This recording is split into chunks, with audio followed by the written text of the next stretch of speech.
Welcome to Raksha academy दोस्तों।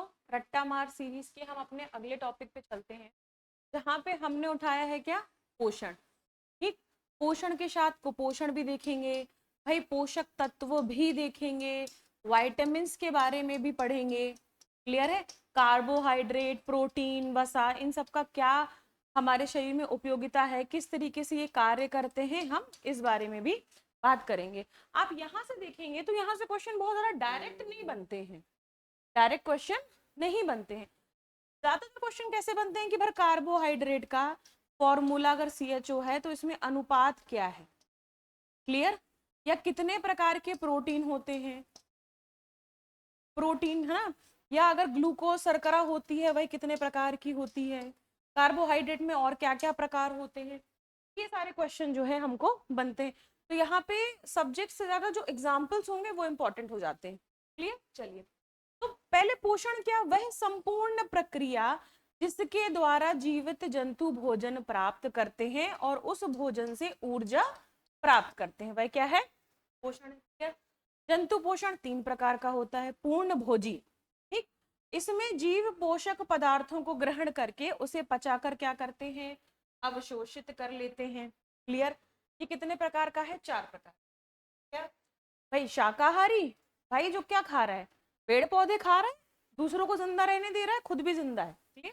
मांसाहारी, जो अन्य प्राणियों को खाते हैं। सर्वाहारी, जो पादप और जंतु दोनों को खाते हैं, कौवा और मानव।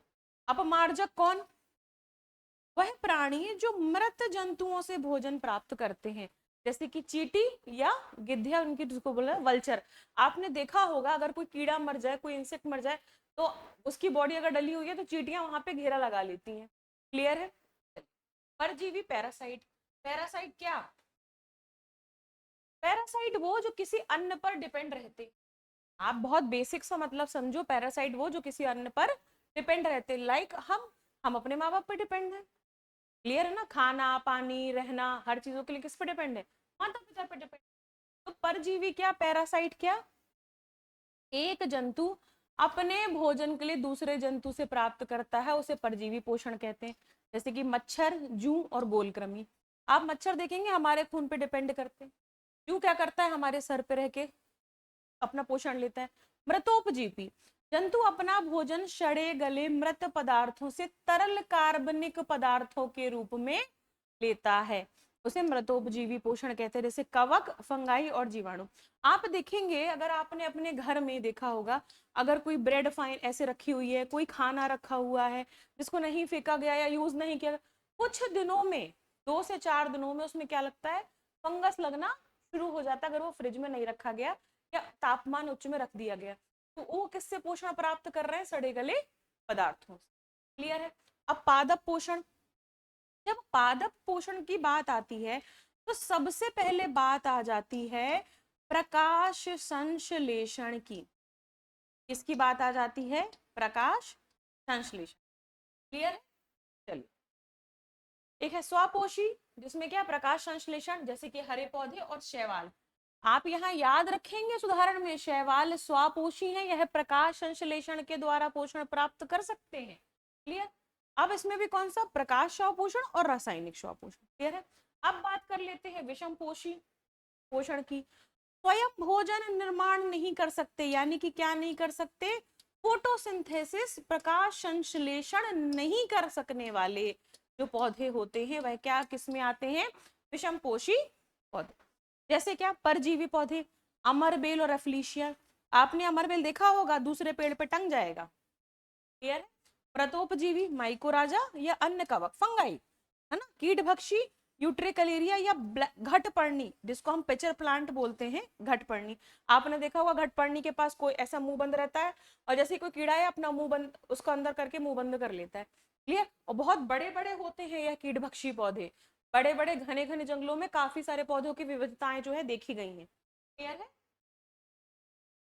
ठीक। अब क्या, पोषक तत्व।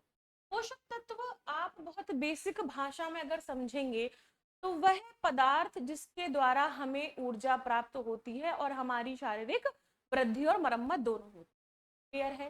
जैविक क्रियाएं करने के लिए उपयोगी कार्बनिक और अकार्बनिक 2 प्रकार। तो कार्बनिक कौन से? कार्बोहाइड्रेट, प्रोटीन, वसा और विटामिन। क्लियर है? ये चारों।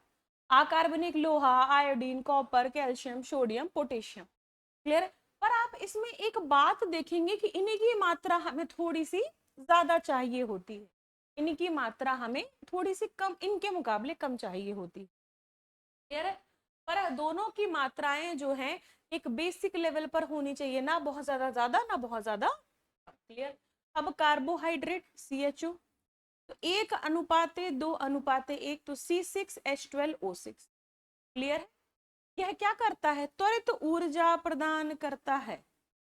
क्लियर है? इसीलिए बोला जाता है कि जब भी आप बहुत वीकनेस फील कर रहे हैं और आपका शरीर बिल्कुल ही कोई काम कर पाने के लायक नहीं बचा है, आप कार्बोहाइड्रेट रिच फूड खाइए। क्लियर है? तो स्रोत क्या है? आलू सर्वाधिक होता है भाई, अनाज, गेहूं और चावल में। 3 प्रकार से शरीर में कैसे आइए देख। तो मोनोसेकेराइड, डाइसेकेराइड और पॉलीसेकेराइड। तो पहला क्वेश्चन बन जाता है कि भाई अगर पीएससी ने क्वेश्चन दिया कार्बोहाइड्रेट के कितने प्रकार, ये तीनों प्रकार दिए, चौथा कोई और नाम दे दिया, तो आपको पता होना चाहिए सेकेराइड लिखा है यानी कि कार्बोहाइड्रेट की बात हो रही है।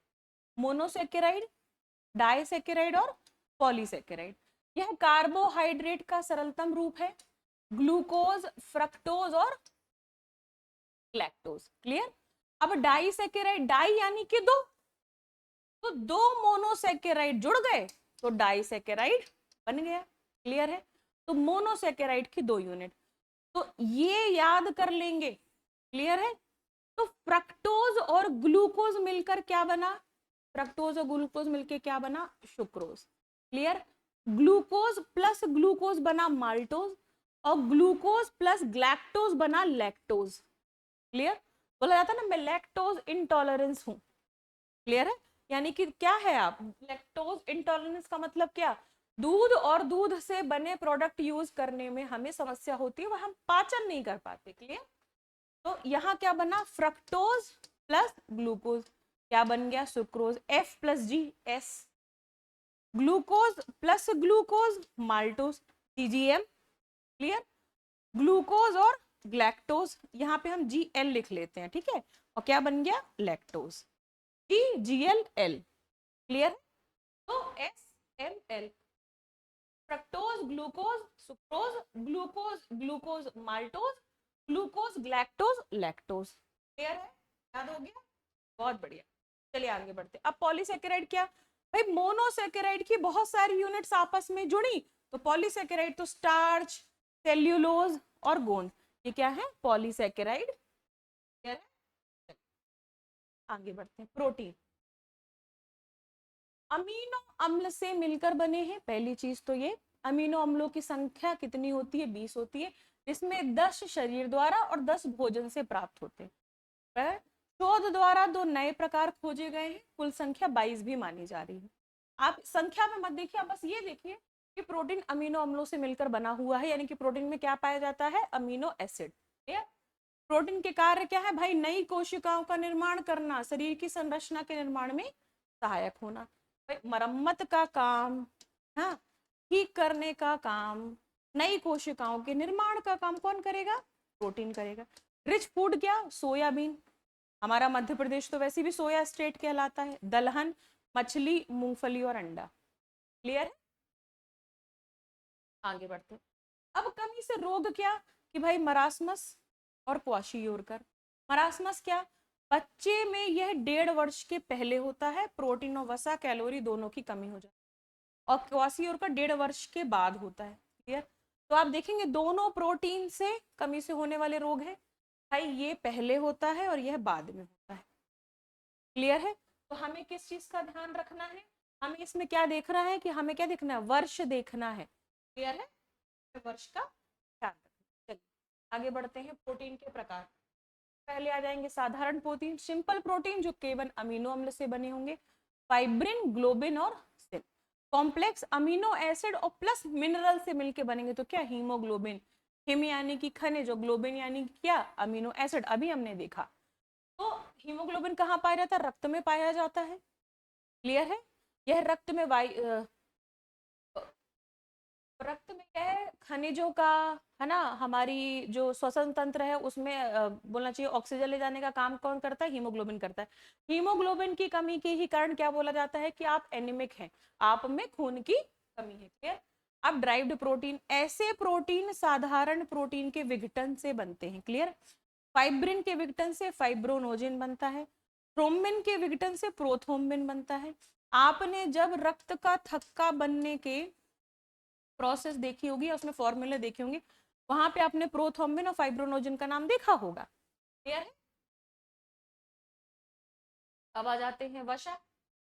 वसा क्या है, शरीर को संचित ऊर्जा प्रदान करता है, त्वचा के नीचे जमा होकर शरीर की प्रतिरोधकता प्रदान करता है।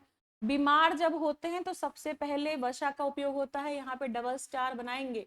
हमने कार्बोहाइड्रेट में क्या देखा कि इंस्टेंट एनर्जी कौन देता है, कार्बोहाइड्रेट। बीमार हो गए तब कौन एनर्जी देगा, तब वसा देगा। क्लियर है। वसा की कमी से शरीर दुबला और त्वचा रूखी, और अधिकता से हृदय रोग और मोटापा हो जाता है। बड़ी समस्या है, बैलेंस रखना पड़ता है। क्लियर। अब एक होता है सेचुरेटेड फैट, एक होता है अनसेचुरेटेड फैट। सेचुरेटेड में वसा की उपलब्धता अधिक है, उदाहरण घी, मक्खन, डालडा वगैरह। अनसेचुरेटेड फैट में वसा की उपलब्धता कम होती है, मूंगफली, सरसों, जैतून का तेल। इसीलिए बोला जाता है सरसों का तेल यूज करें, इसीलिए बोला जाता है ऑलिव ऑयल में खाना बनाए। क्लियर है। चलिए आगे बढ़ते हैं। अब हम विटामिन देख, पहले विटामिन है क्या, विटामिन है कार्बनिक यौगिक। क्लियर। शरीर की मरम्मत करने में सहायक होते हैं। भाई सबसे पहले तो नाम direct, A retinol, B one thiamine, C ascorbic acid, D calciferol, E tocopherol और के फिलोक्विनोन। कैसे याद रखेंगे, डी कैल्सीफेरॉल, कैल्शियम की कमी हो जाती है तो विटामिन डी कमी होता है, तो ई टोकोफेरॉल, के से क्वीन तो किविनोन। क्लियर है। ठीक। अब विटामिन ए की कमी से रतौंधी, बी की कमी से बेरीबेरी, सी की कमी से स्कर्वी रोग त्वचा में, डी की कमी से रिकेट्स, और ई की कमी से बांझपन, यानी कि क्या, आपको जलन प्रक्रिया में बहुत बाधा होती है, और एनीमिया। और यहाँ पे के की कमी से स्कंदन। मैंने अभी आपसे बोला कि जब आप रक्त का थक्का बनने का प्रोसेस देखेंगे तब आपको समझ में आएगा कि वहां पर विटामिन के कितना जरूरी होता है। क्लियर है। आप इनकी खोजकर्ता याद नहीं भी करेंगे तो चलेगा, आपको ये और ये याद करना ज्यादा इंपॉर्टेंट है। कौन सा, रासायनिक नाक और कमी से रोग। क्लियर है। अब आ जाते हैं विटामिन बी कॉम्प्लेक्स। भाई विटामिन बी क्या है, बहुत सारे हैं तो हमको अलग अलग देखने पड़े। बी वन तो देख लिया, B two riboflavin, B three niacin, B five pantothenic, B six pyridoxine, B seven biotin, B eight inositol, B nine folic acid, और सी और बी ट्वेल्व साइनोकोबाला। क्लियर है।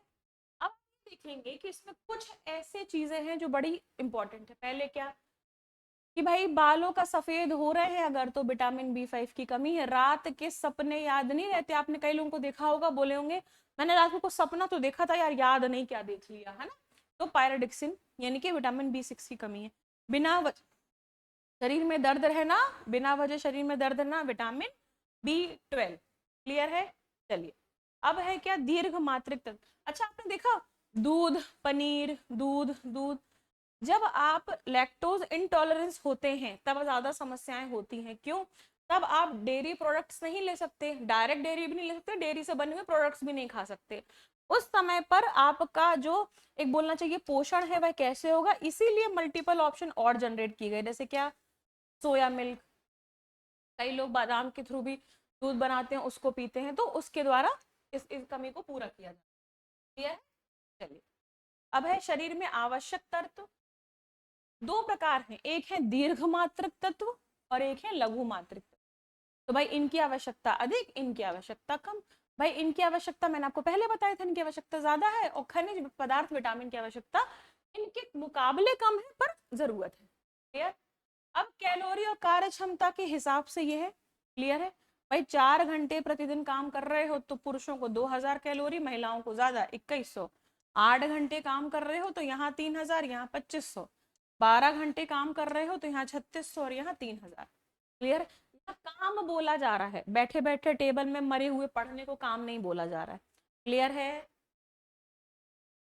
पता चले कि बैठे और खाए पड़े, वो नहीं करना है। ठीक है, चलो।